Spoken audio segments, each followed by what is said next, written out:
Hey team, it's Conrad Tracy, addiction coach from Melbourne, Australia. For over 10 years, I was stuck in the loop of addiction. Coke, meth, everything, and cravings ruled my life.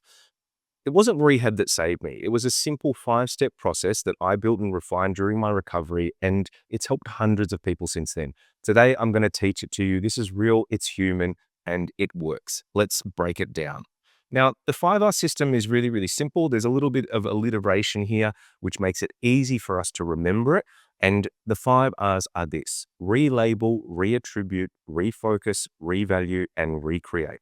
Now, I'm going to take you through each step, and then I'm going to teach you the 6th step, which is the deeper knowledge. Now, number 1, relabel. We've got to understand that it's just an urge, okay? It's not me, and it's not permanent, and it is not a need. So creating distance between self and the craving. And the way I would explain this very, very simply is if you were in the Sahara Desert or even in the desert in Australia, and you'd been out there for longer than a day. It was hot and you were dehydrated, and there was a bottle of whiskey and a bottle of water. Okay. The urge for the whiskey would be the urge, and the need would be the water. You need the water to survive. Alcohol, drugs, sex, whatever we lean into, it's not a need, it's an urge. All right. So understanding that and calling it out and going, you know what? This is not a primary need. I don't need this to live or survive. It's just an urge. And remembering, okay? Cravings are not commands. They are just signals. Okay. So it's a signal. It's trying to tell you something. So rather than just going and follow it, why don't we go and listen to it? Okay. Which brings us to our next step. Reattribute. Excuse me. What's underneath this? Okay. And this is where the needs actually lie. So cravings often mask needs. You might be hungry. You might be tired. You might be lonely.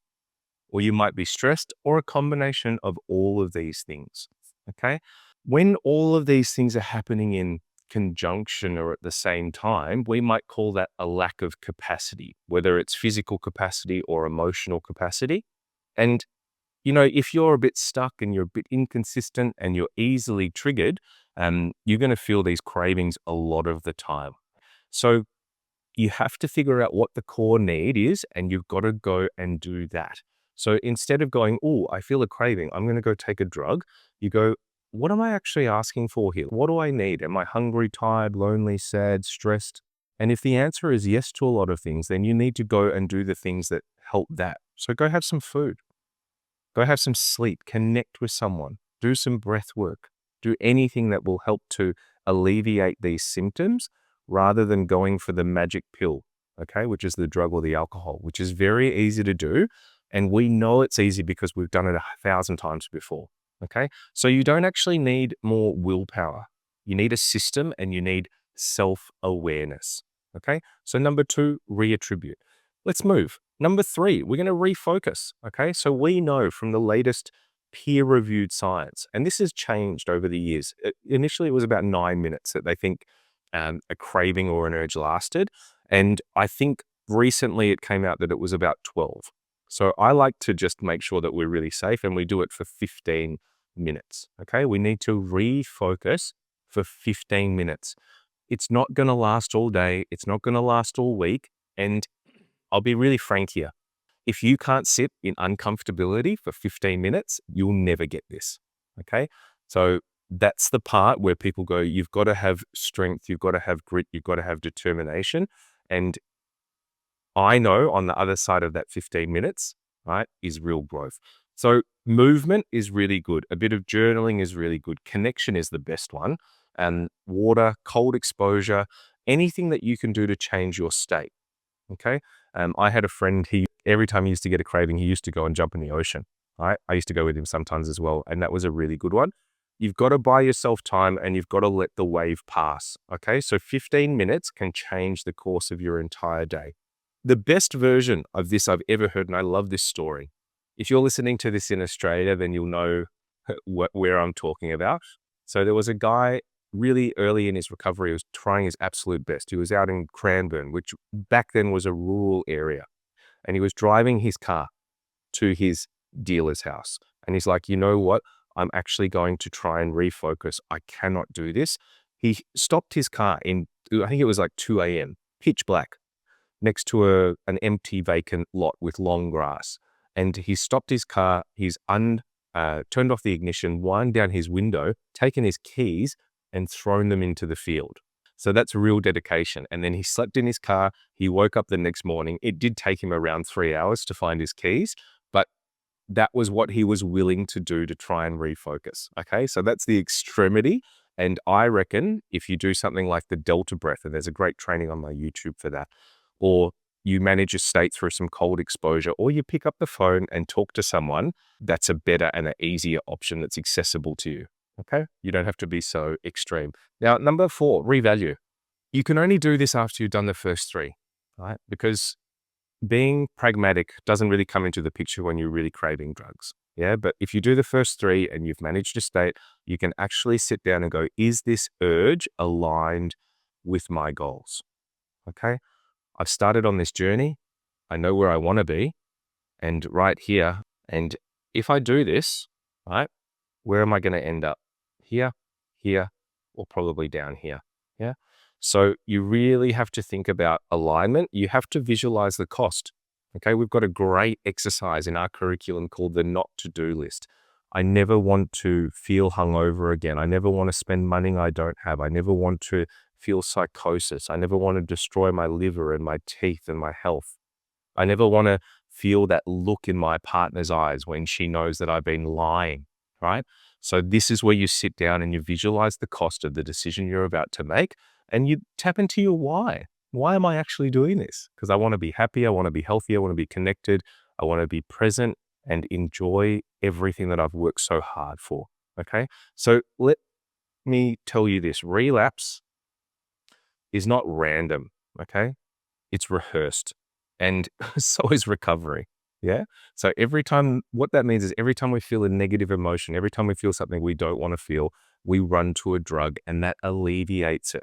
Okay. So we're teaching our brain that every time we feel X, we're going to get in the car and we're going to drive down street Y. Yeah. This time we're going to feel X and then we're going to drive down another street. We're going to take another route to another solution. And this is harder because it takes longer and it is not as rewarding, but over time it is so rewarding. Okay. So that's where people talk about instant gratification. Now, I hope that makes sense and I hope that you're not distracted by my terrible drawing. So visualize the cost, tap into your why, feel the consequences now. Relapse isn't random, it's rehearsed, so is recovery. Now, number 5, and I love this one, recreate. What am I building instead? Okay. Anchor yourself to a compelling future. See the life that's possible on the other side. And I reckon this is the difference between what helped me and all of the people that didn't make it. Okay. Because I was in rehab with 15 people and then I was in fellowship with hundreds. And there's a handful of us that are healthy and happy today. And the thing that I think about is that I didn't go on this journey just to be good enough. I didn't go on this journey just to have an okay life. Mediocrity is not acceptable for me. Okay. I wanted something big. And we talk about a brilliant drug-free life. Okay. So we're getting well. We're reconnecting, we're rebuilding relationships, we're rebuilding our finances, we're rebuilding our self-view, our confidence, and really reshaping our identity. Okay. And I'm going to talk about that in a minute because what we talk about is identity integration.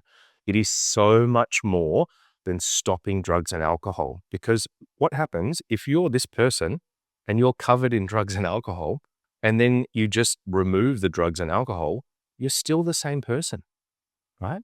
You still got the same triggers, you still got the same excuses, you're still making the same justifications, and that is not the goal.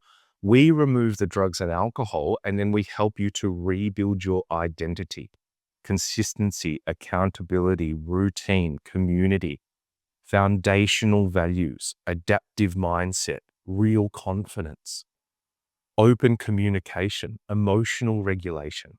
These are all of the things that we need to do. And this is why when you jump on the internet and you can find this stuff out there, yep, the 5 R's, I give it away all of the time.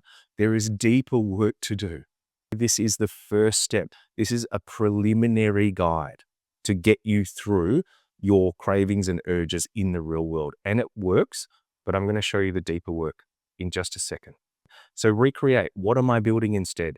Do I want mediocrity? Do I want good enough? Or do I want a brilliant drug-free life?